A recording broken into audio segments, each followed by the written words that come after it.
menos eu pluguei Acho que eu no posso celular e começar. já reconheceu. Eu vou falar sobre paralelismo e concorrência em Haskell. A minha ideia é falar sobre avaliação de HC, paralelismo, concorrência e um pouquinho de prática. Então, como isso se expressa no ecossistema. E acho que um pouco do ponto que eu quero fazer é... Dá pra me ouvir? Eu falo meio baixo. Quê? Sim? Deixa eu filmar tudo isso aí, aqui, acho que tá ótimo. Acho que um pouco do ponto que eu quero fazer é como as soluções que Haskell propõe para esses problemas são profundamente ligadas às características da linguagem. Então, o fato de ser puro, o fato de ser preguiçoso e o fato do programa ser só expressões, ser declarativo, esse tipo de coisa.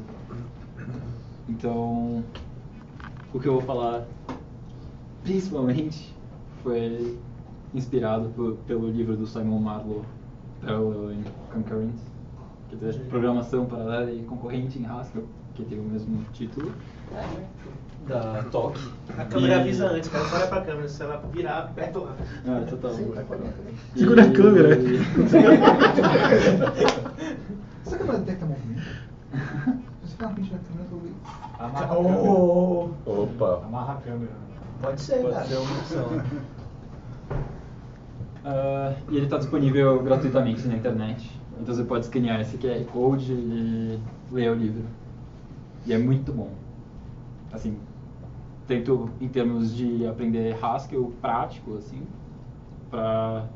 quanto em termos de aprender coisas que se aplicam para programação em geral, eu acho. Então, antes de começar um crash course de Haskell, não sei se isso é estritamente necessário, mas talvez faça sentido. Eu posso ter expressões aritméticas, eu tenho ranges, então de 0 a 10, que nem no range no Python, mas tem uma sintaxe bonitinha. Eu posso definir funções, então isso aqui é uma função que recebe x, retorna x mais 10, ela recebe um inteiro, retorna um inteiro. O tipo não é exatamente esse, mas eu simplifiquei para ser mais fácil. Soma 10 de 1 é 11 e eu tenho funções de alta ordem. Então eu posso passar uma função para dentro de outra função e para quem, sei lá, programa JavaScript, isso é bem comum. Então eu passo essa função para cá e o map aplica a função para cada elemento da lista. E isso está certo. Bom, por um momento eu achei estranho. A outra coisa é que todas as funções são curried por padrão. Então, se eu tenho uma função soma que recebe x e y e retorna x mais y, ela é uma função que recebe x, retorna uma função que recebe y e aí retorna um inteiro. Então, soma de 10 é igual a soma de 10, quer dizer, eu aplico essa função a 10 e ele me retorna uma função que retorna y mais 10. E no Node você pode usar o Lodash e ele faz isso, e inclusive com ECMAScript 6 fica mó bonitinho. E a última coisa é que eu posso desestruturar valores em nomes. Então eu posso pegar uma lista, associar ela a uma estrutura. Aqui é o primeiro elemento da lista e o resto da lista. E aí eu posso avaliar, e no Node você pode fazer isso, no 5.4 também. Com a diferença de que em Haskell, por ser preguiçosa, se eu tivesse aqui, por exemplo, uma computação e eu desestruturasse a lista, eu estaria inferindo alguma coisa dessa computação que não necessariamente seria inferida se eu só associasse ela a um valor, enquanto que no JavaScript é tudo estrito e isso não faz diferença. E é exatamente isso que eu vou tratar agora. Então, avaliação no JHC. Isso é um exemplo do livro do Simon Marlowe. Eu defino x é igual a 1 mais 2 e falo que é o inteiro. E aí eu pergunto para o JHCI sprint de x, que pega x, pergunta pro run e imprime ele, sem forçar a avaliação. Então ele me diz o que é x sem avaliar x. E o JHC fala que x não é nada. x aqui não calculou 1 mais 2. X é uma referência para a computação que é a receita para chegar em x, ou um func. E aí se eu avalio x, é 3, e aí quando eu peço de novo para ele imprimir o que ele sabe que é x, ele me dá 3. Então, ele foi avaliado. Então, isso também é um exemplo do livro. Se a gente definir map recebe uma função e uma lista e retorna a aplicação da função em todos os elementos da lista. Se for uma lista vazia, retorna a lista vazia. Se eu conseguir desestruturar em primeiro elemento e segundo elemento, retorna a concatenação da função aplicada ao primeiro elemento da lista com o map da função aplicada ao resto da lista. Então, isso daqui é a receita que isso acaba gerando, é a concatenação de uma computação que aponta para isso e uma computação que aponta para isso. Mas nada disso foi avaliado. A gente só sabe que a gente vai ter mais de um elemento e isso aqui são ponteiros para funcs que podem ser reduzidos ou não para os resultados. Então, um demo escrito só para vocês. Eu tenho um REPL falso do JHCI, só que ele não é falso, ele é real, mas ele tem uma diferença. Eu posso virar e falar x é igual a 2 mais 7 e falar que isso é um inteiro. E aí vai aparecer aqui o que x é até agora. Então até agora x não é nada. Se eu forçar a avaliação de x é 9 e agora o JHC sabe que x é 9. Eu posso falar que xs é igual a 1 vezes 2, 10 vezes 20, a lista, 140, tanto faz, na verdade. Eu defino essa lista, e o que o JHC sabe sobre essa lista? Ele sabe que ela tem 3 elementos, porque ele consegue ver a estrutura dela aqui, mas ele não sabe quais são. E aí eu posso reduzir, eu posso pedir para ele avaliar o segundo elemento da lista, e ele vai avaliar o segundo elemento da lista, agora ele sabe qual é esse elemento, mas não o resto. E aí, outra coisa mais interessante que eu posso fazer é definir, por exemplo, a soma de 10 da lista infinita dos números inteiros. Então, o que a JHC sabe sobre isso? Nada. Só que aqui é diferente de x, porque você chega num conceito que é a ideia da forma que as coisas estão. Então, existem 3 formas que as coisas podem estar. Elas podem não estar avaliadas, nem um pouco. Elas podem estar na forma normal, ou seja, elas estão completamente avaliadas. Ou elas podem estar na forma fraca, de cabeça, normal, sei lá. Isso. Que significa que a gente sabe qual é a estrutura delas, mas a gente não sabe quais são todos os valores delas. No caso de YS é uma lista infinita, a gente nunca vai saber todos os valores delas. E aí, o que acontece é que a gente tem uma função interna do JHC, que não é uma função interna, mas é uma função que trapaceia, que é o sec. E o que o sec faz é, ele pega A e B, e ele força a avaliação até aqui dos dois. Então ele desestrutura até a primeira etapa. No caso de uma lista, isso é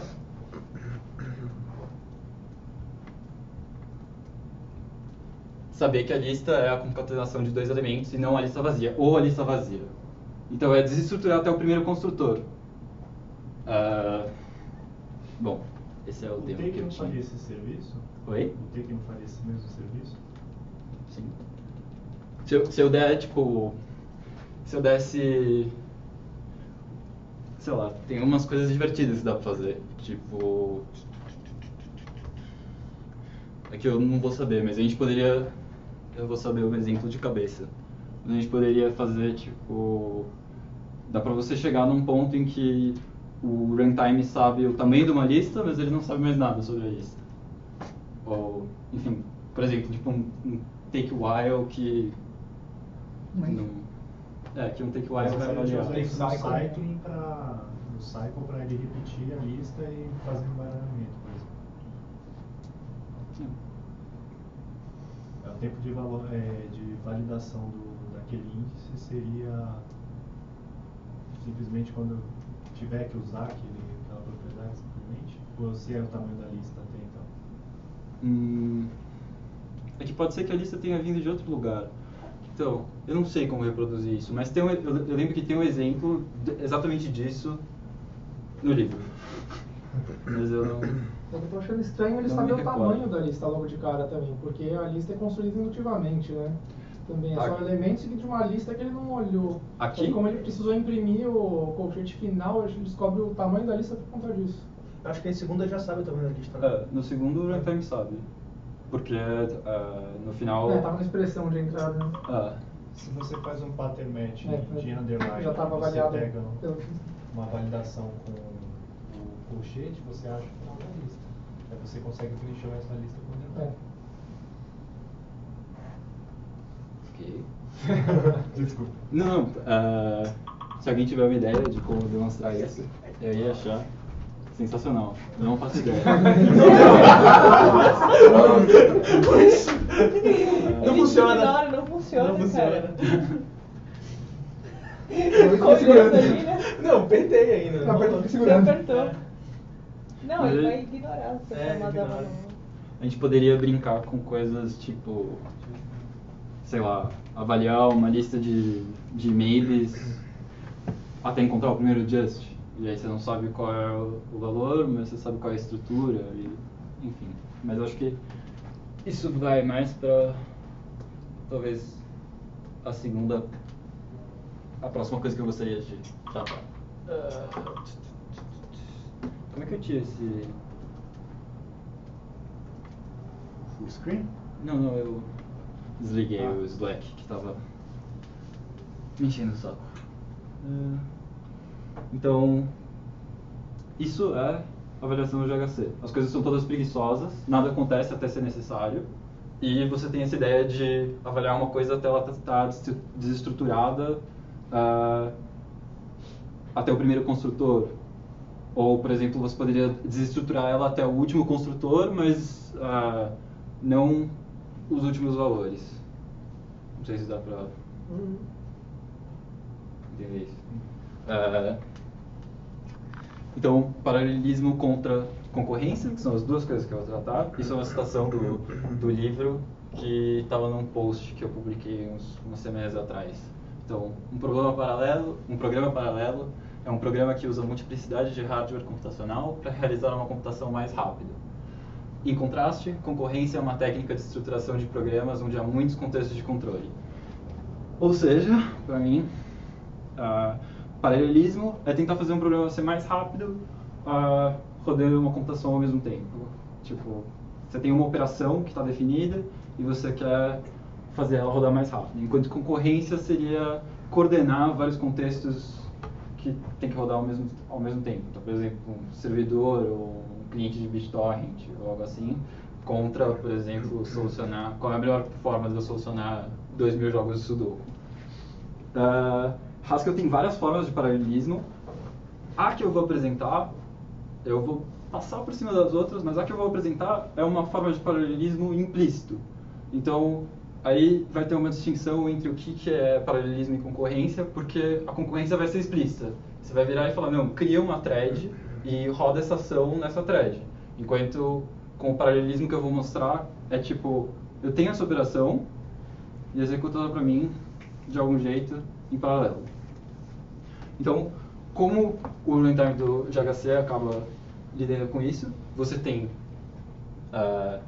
as CPUs do seu computador, você tem threads do sistema operacional, tem threads no nível do usuário de Haskell.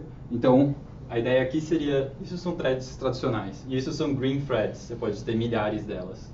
E aí você tem Sparks, que são filas para executar, por exemplo, aquele sec, para executar tipo, uma operação pura para avaliar alguma computação. Então, aqui eu posso ter milhares de threads, tipo green threads, que nem você tem Go routines no Go, ou processos no Erlang ou no Elixir, quer dizer, uma thread para cada conexão com um navegador num servidor. E aqui seria, tipo, eu tenho uma lista e eu quero tentar avaliar todos os elementos da lista em paralelo, e aí eu crio um Spark para cada elemento da lista. Então eu posso ter milhões. E a ideia é um pouco que você tente fazer com que a avaliação seja granular o suficiente para que todos os cores estejam saturados o tempo todo, que é o que a gente quer. Enfim. Então, take 1, avaliando expressões em paralelo. A gente tem esse módulo, control.parallel.strategies, isso está na biblioteca padrão. Ele define um tipo para definir como algo é avaliado. Então, é muito parecido com o parser de A. É tipo, você tem eval de A, e isso define uma forma de avaliar A. E aí, de resultar em A. E aí você pode rodar a avaliação, e você recebe um valor desse tipo, e você passa um valor desse tipo e recebe um A. E você tem duas primitivas que são, o rsec é aquela mesma ideia do sec, mas ele roda em paralelo. Você pode... Isso daqui é uma mônada. Então você pode usar o do notation e falar, tipo, compor, especificar uma forma, especificar como avaliar uma coisa, falando, tipo, não, reduz a estrutura disso, reduz a estrutura disso, reduz a estrutura disso, agora avalia esse valor em paralelo. E aí a ideia é que você gera um valor desse tipo, que quando você rodar, vai gerar o resultado da forma que você especificou. Então, como isso se parece, você importa o módulo. Você tem uma função main que imprime o resultado de avaliar, calcula de 2 e 5. E aí você tem uma função calcula de x e y que usa a notação de do para executar f de x em paralelo com f de y. E ela retorna os resultados como uma tuple. Então, tempo, f de x executa, f de y executa. Quando os dois terminarem, isso daqui retorna e é impresso. Então, isso daqui é muito interessante já. Muito, muito interessante. Então, melhorando isso um pouco, como é que eu posso desacoplar a avaliação da lógica do programa? Quer dizer, usando essas coisas, essas primitivas, que, na verdade, se você pensar, é um pouco de um hack do compilador, porque essas funções, elas estão forçando o runtime a fazer coisas que não estão expressas no sistema de tipos nem um pouco. Mas é muito interessante, muito útil. Então, eu posso escrever, nesse mesmo módulo, ele exporta a ideia de uma estratégia de avaliação. É uma coisa que recebe um A e retorna uma forma de avaliar A, que eu posso rodar depois e receber um valor em paralelo. E aí ele exporta essa função using, que é a ideia de eu tenho um valor x, eu tenho uma estratégia de avaliar x, e aí se eu chamar x using s, eu vou avaliar x usando a estratégia de avaliar x. Então, o que você pode fazer é algo tipo, eu quero avaliar uma lista em paralelo. Eu tenho uma estratégia de como avaliar uma lista em paralelo. Se a lista estiver vazia, eu retorno uma lista vazia. Se eu conseguir desestruturar a lista, eu avalio x em paralelo com a avaliação em paralelo de todo o resto da lista. E eu retorno x concatena a avaliação de xs e aqui eu estou usando o rpar, mas eu poderia estar usando o rsec, que só reduziria até a estrutura. Enfim, aí depende do que você quer definir. Então, eu posso chamar map de função custosa, uma lista gigantesca, using per list. E isso vai avaliar o resultado dessa expressão criando um Spark. Então, um contexto de avaliação em paralelo para cada elemento da lista, para cada chamada dessa função sobre cada elemento dessa lista. Então, o que é isso? Isso aqui só acontece porque Haskell é lazy, só acontece porque Haskell é puro e porque a gente tem essas primitivas mágicas e, assim, enfim. Tá. tem várias dessas pelo Haskell, né? Eu lembro uma vez que eu estava lendo o código do Async, que é a biblioteca de futuros ou promessas, tinha um import para tipo ghc.magic, tem um módulo, enfim, tem documentado, e ele que exporta essas funções rsec não, mas ele que exporta sec e define. Então não é segredo para ninguém que isso é uma trapaça, mais ou menos. Mas a gente tem algoritmos e estratégias de avaliação completamente desacoplados. E no livro, o Simon Marlowe vai mostrar como você pode pegar essa ideia e fazer, por exemplo... Não cria um contexto de execução para cada elemento da lista. Separa a lista em pedaços de um tamanho determinado e tenta paralelizar pedaços de X tamanho com tal granularidade. E aí ele mostra quais dessas... sei lá, dependendo do tamanho, você vai ter, a avaliação vai ser mais ou menos eficiente.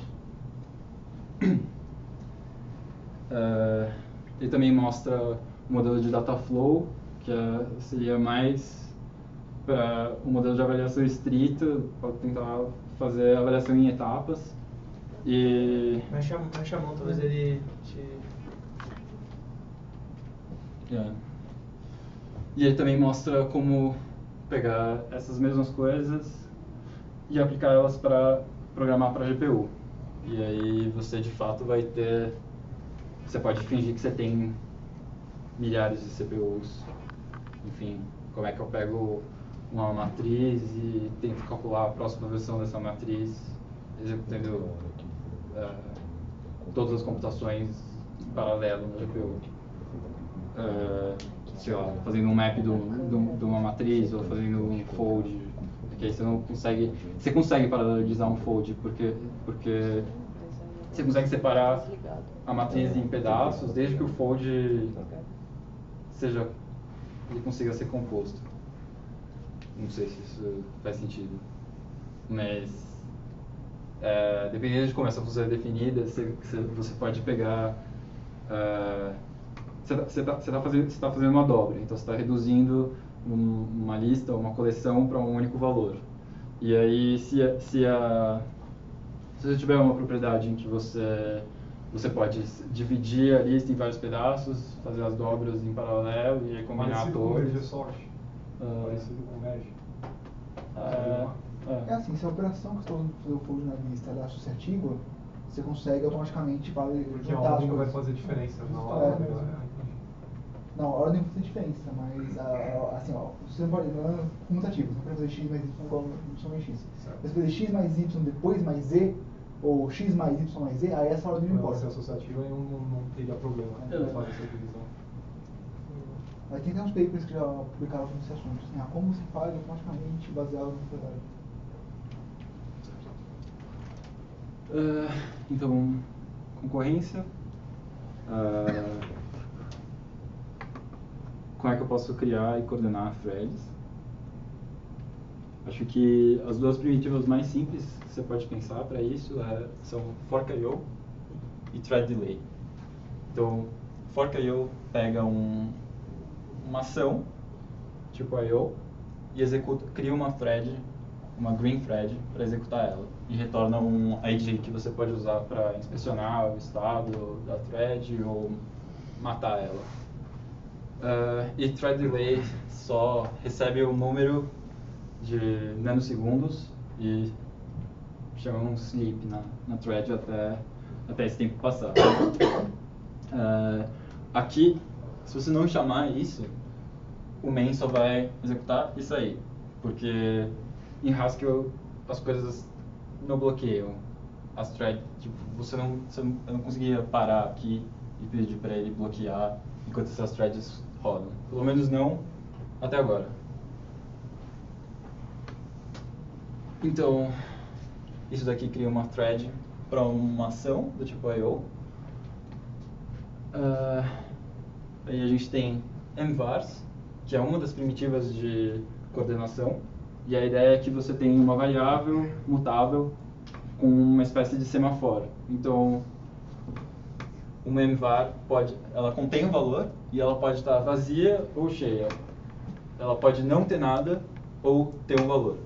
Então eu posso criar uma memvar vazia, criar uma memvar que já está com valor, tirar o valor da memvar ou botar um valor da memvar. E a ideia é que eu crio uma memvar vazia, e aí eu venho numa thread e eu espero 5 segundos, e na thread principal eu tento tirar o valor da thread. E essa chamada bloqueia até ter alguma coisa na memvar. E da mesma forma, se tivesse alguma coisa na memvar, essa chamada ia bloquear até alguém tirar o valor que estava dentro dela. Certo? Então, é um pouco tipo uma lock ou algo assim. É uma variável que, se eu tentar tirar um valor dela e não tiver nenhum valor, a minha thread vai estar bloqueada até ter um valor. E se eu tentar pôr um valor e já tiver um valor, a thread vai estar bloqueada até alguém tirar o valor. Então, um esquemazinho do que é isso. Eu tenho que tirar o valor, a thread fica bloqueada, animações, tenta pôr o valor retornado. Um demo.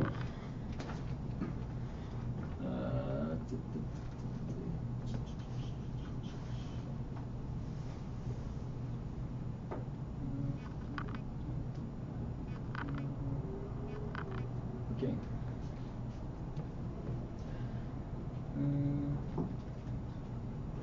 Então eu posso criar uma memvar que esteja vazia.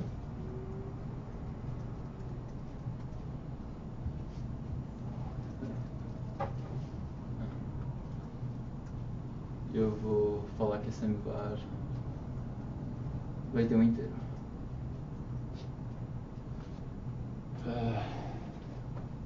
Eu tenho essa função que tenta ler o valor do memvar, mas não bloqueia, que é try read memvar. E aí esse shellzinho só tá, toda vez que eu chamo uma função, ele joga isso no GHCI e tenta ver o que tem dentro da memvar. Então ele sabe se tem alguma coisa ou não tem nada. E por enquanto não tem nada, porque ela está vazia. Se eu tentasse tirar um valor da memvar, eu ia quebrar o REPL. Então, por exemplo, se eu criar uma thread que tenta tirar o valor de M1 e em seguida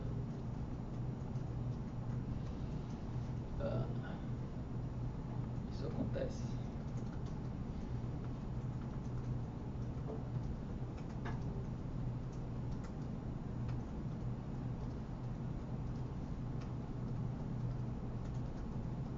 Imprimir Hello World e eu rodar isso. Essa thread vai estar rodando e ela não vai parar de rodar nunca até eu botar um valor dentro da memvar. Então a thread parou de executar e aqui teve um probleminha de um pedaço, uma string ficar no meio da outra, enfim. O famoso bug no programa.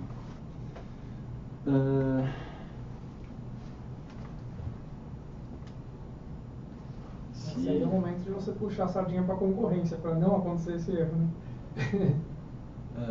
Sincronização também no REPL, né? É que esse REPL O print não é atômico também, né? Oi? O print não é atômico também, né? Não. É só imprimir um pedaço e outro e aí... É que nesse caso eu sei que é um bug porque o print não é atômico porque o I/O tem buffering, né, em Haskell. Então,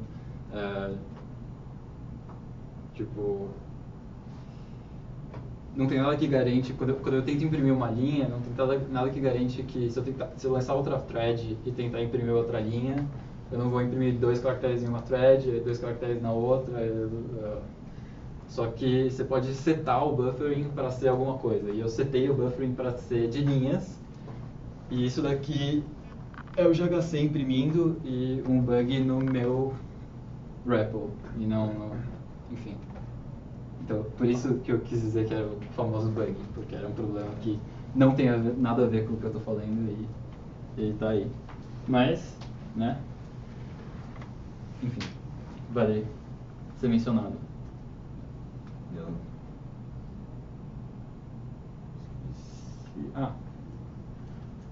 eu posso pegar essa mesma envar e criar uma thread que espera durante 15 segundos e põe um valor dentro do envar. Então ela põe 10 dentro do envar. E aí se eu vier no main e falar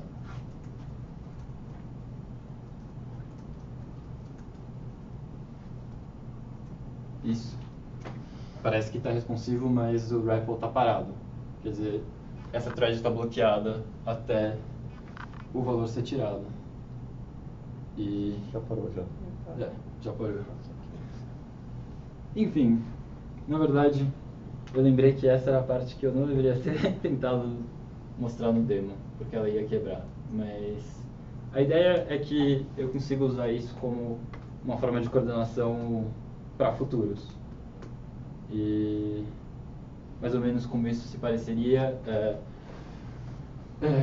eu falo que eu quero executar essa ação assincronamente, e aí eu recebo um futuro para o resultado da ação, e eu quero executar essa outra coisa sincronamente, e eu recebo um futuro para isso, e aí eu posso esperar os futuros um de cada vez, ou definir combinadores para esperar todos, ou esperar o primeiro que se resolver primeiro, e esse tipo de coisa.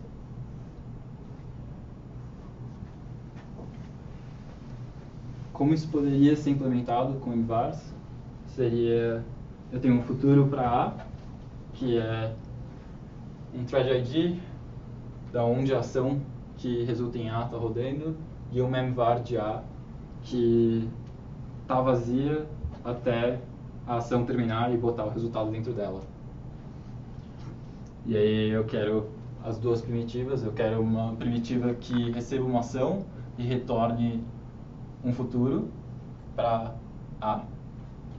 Receba uma ação que resulta em A e retorne um futuro que resulta em A. E eu quero uma primitiva que receba um futuro que resulta em A e retorne A. Então eu implemento isso criando uma envar que esteja vazia, despachando a ação para rodar numa outra thread, botando o resultado dentro da envar que estava vazia.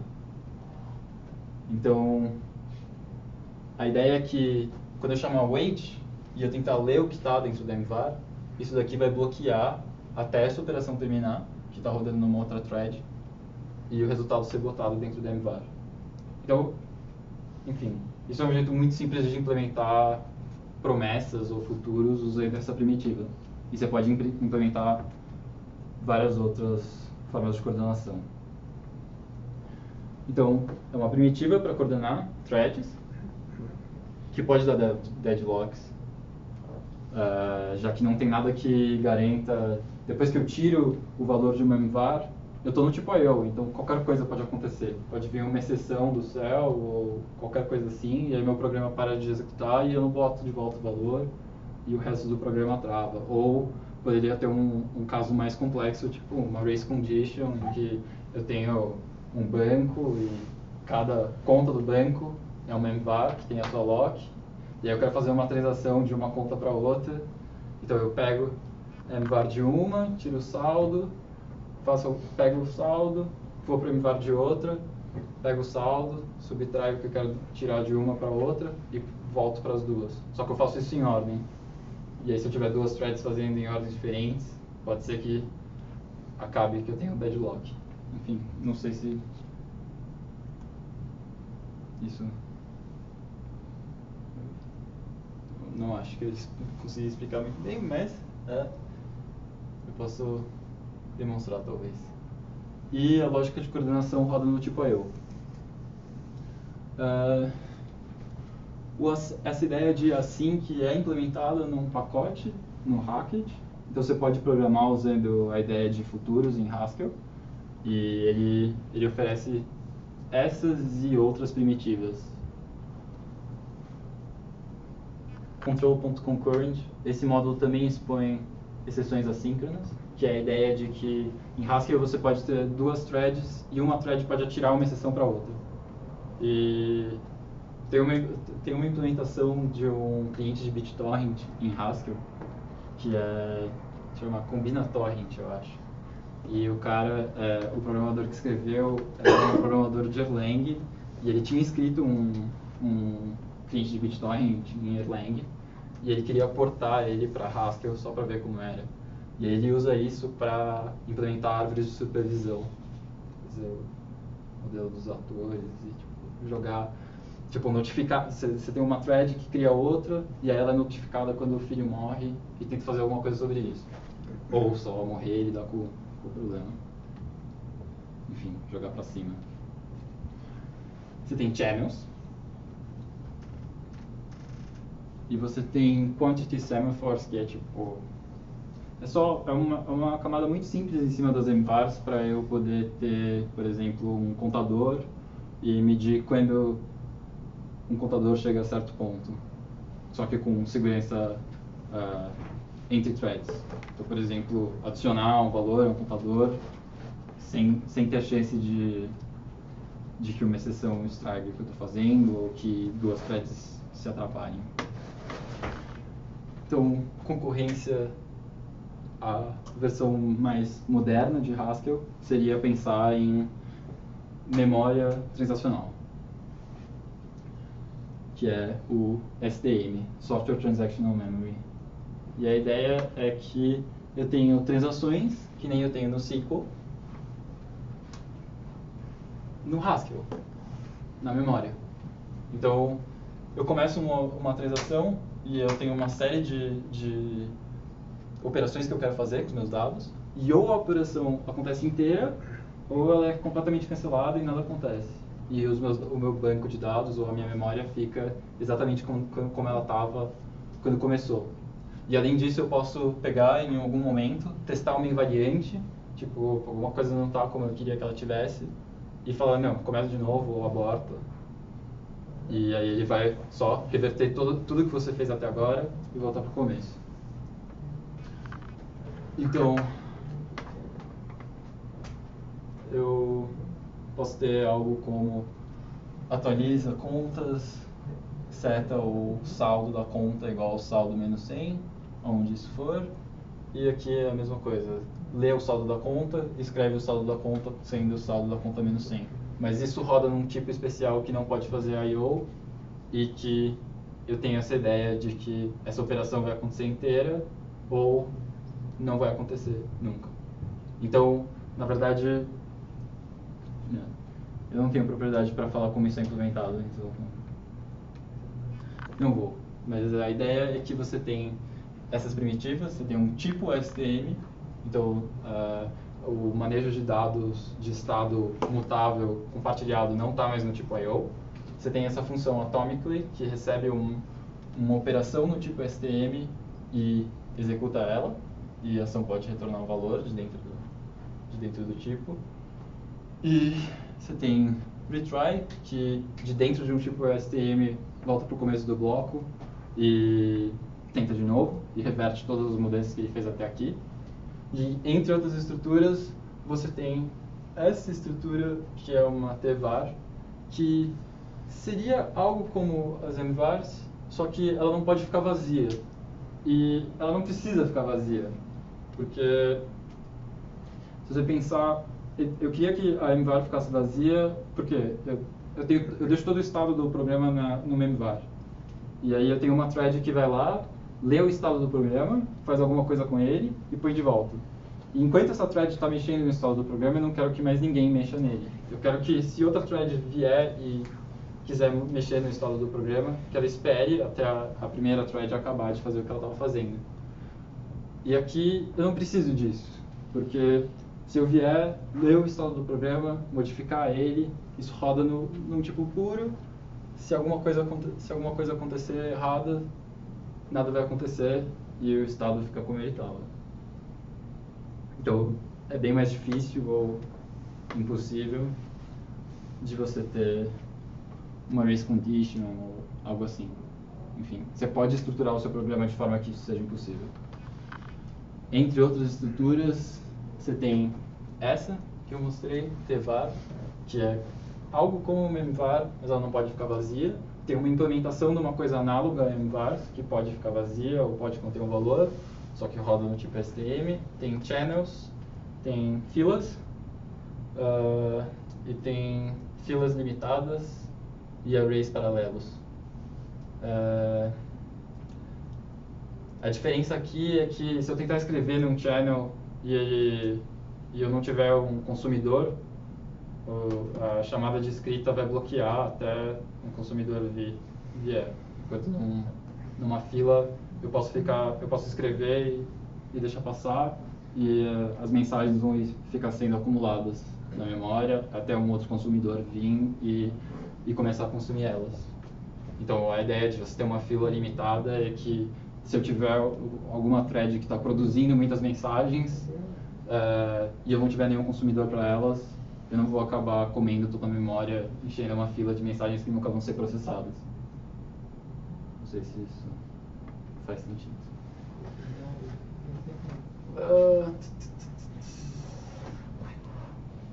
No sumário, a gente tem coordenação transacional de estados e comunicação entre threads. É muito mais difícil de você ter race conditions, apesar de que você pode ter, já que nada garante que você vai sempre rodar todo o seu bloco de código dentro de um atomically. Você não pode rodar I/O dentro de um atomically. Então, isso reduz a chance de você ter problemas com race conditions onde você poderia usar transações. Talvez você tenha lógica de negócios ou você esteja fazendo alguma coisa entre uma modificação de estado e outra.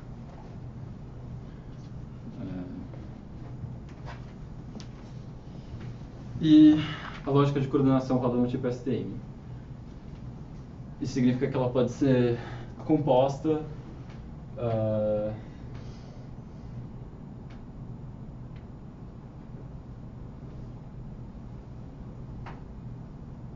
e aqui eu tenho uma função que pega uma transação. Se a transação falhar, ela tenta outra transação.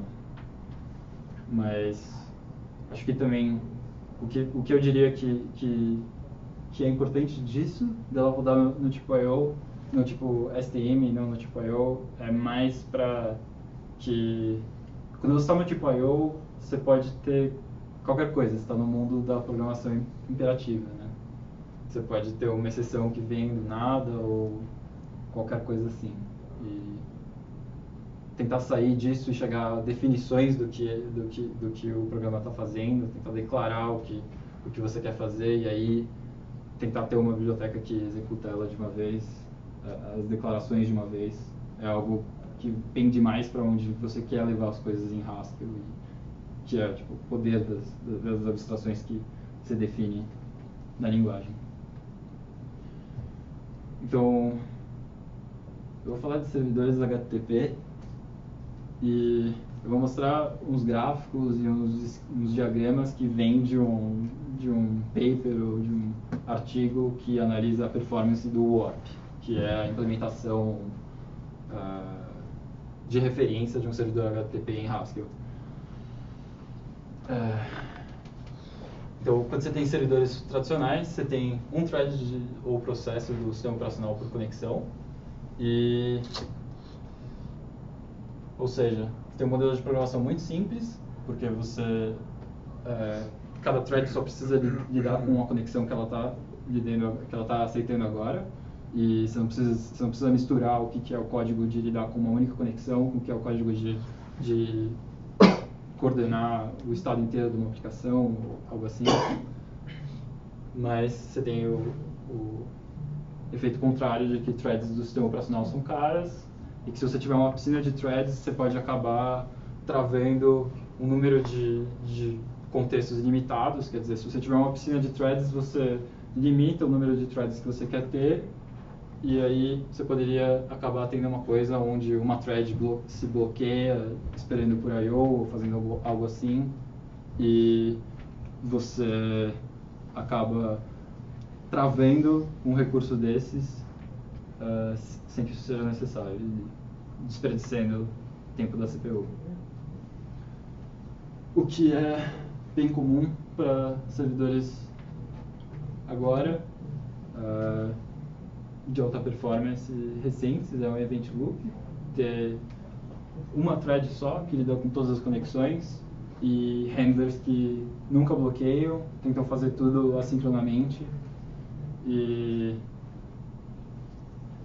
enfim, você tem algo que pode ser um pouco mais eficiente se você distribuir em todos os threads, mas você joga a forma de lidar com exceções no lixo, você joga ter um programa que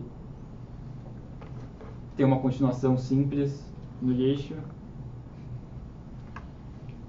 e você tem essa mesma coisa com vários processos, quer dizer, um processo por núcleo e aí um event loop por núcleo.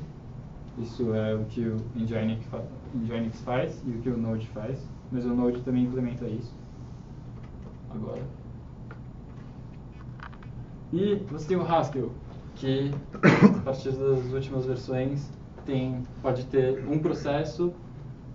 Do ponto de vista do programador, você tem várias threads e você pode ter uma thread por conexão, uma thread por conexão com o navegador, e por baixo dos planos tem um scheduler de I/O que está olhando e tentando executar todas as ações que você quer em todos os cores da melhor forma possível.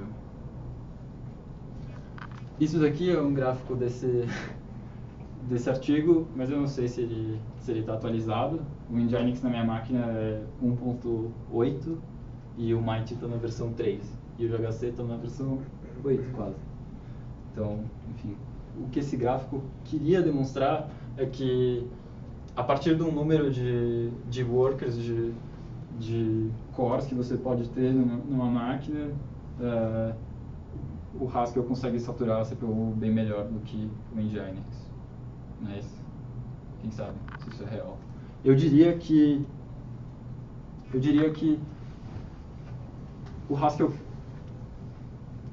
fornece um modelo de programação simplificado para que isso seja possível.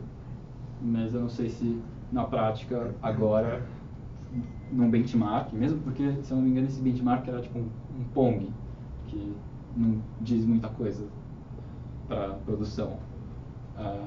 Não sei se na prática, num benchmark, seria o caso que o Haskell seria mais rápido do que um event loop, ou, enfim. Testando contra o Node, eu sempre vejo que o throughput do Node cai muito com operações síncronas. É um pouco mais difícil de cair nisso com Haskell. E aí eu especularia que, por exemplo, quando você tem um template em JavaScript, a não ser que a LVM esteja fazendo algo muito sofisticado, você vai lá e passa um valor para dentro de uma função que pega uma string, concatena aqui, concatena aqui, concatena aqui, e vai pegando todas as variáveis, interpolando e somando strings nelas, e concatenando uma string na outra. E eu especulo que isso tem um problema de alocação de memória, mas, enfim, eu não sei. A partir de benchmarks, parece que Haskell é um pouco mais performático nisso. Teoricamente, para mim, faria sentido que esse fosse o caso. Quando eu testo, tipo, quando eu fiz benchmarks do Spock, do Haskell, usando o Warp como back-end contra o Node, mais ou menos era, tipo, eu tinha a mesma performance rodando uma framework meio tipo Sinatra, com logs, que eu tinha com o Node rodando sem nenhuma camada de abstração, com o módulo built-in de HTTP e sem logs, que sempre faz o throughput cair bastante. Enfim, o que a gente viu foi estratégias de paralelismo que são elegantes e que podem ser compostas umas com as outras, que se beneficiam do fato de que Haskell é puro e preguiçoso. estratégias de paralelismo que eu posso pegar e botar num pacote e publicar. Enfim, eu posso definir como é a melhor forma de avaliar uma lista até de avaliar uma árvore até o infinito e publicar ela num pacote. Estratégias de comunicação e manejo de estrada. Primitivas para a construção de abstrações mais complicadas. A MVAR é uma primitiva extremamente performática e muito simples, que você pode usar para construir coisas mais complexas bem facilmente. E código concorrente, que se parece com sequencial, quer dizer, a gente tem promessas e MVARs, e você meio que só chama uma função para despachar numa thread, mas fora isso, tudo parece muito... tudo parece bem sequencial. E uma caixa de ferramentas grandes, com opções diferentes, para problemas diferentes.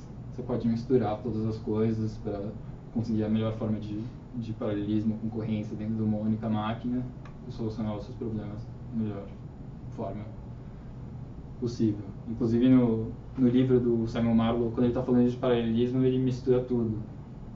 Ele mistura chunking com data flow e, enfim, e estratégias, etc. Se alguém tiver alguma pergunta, isso foi o que eu tinha.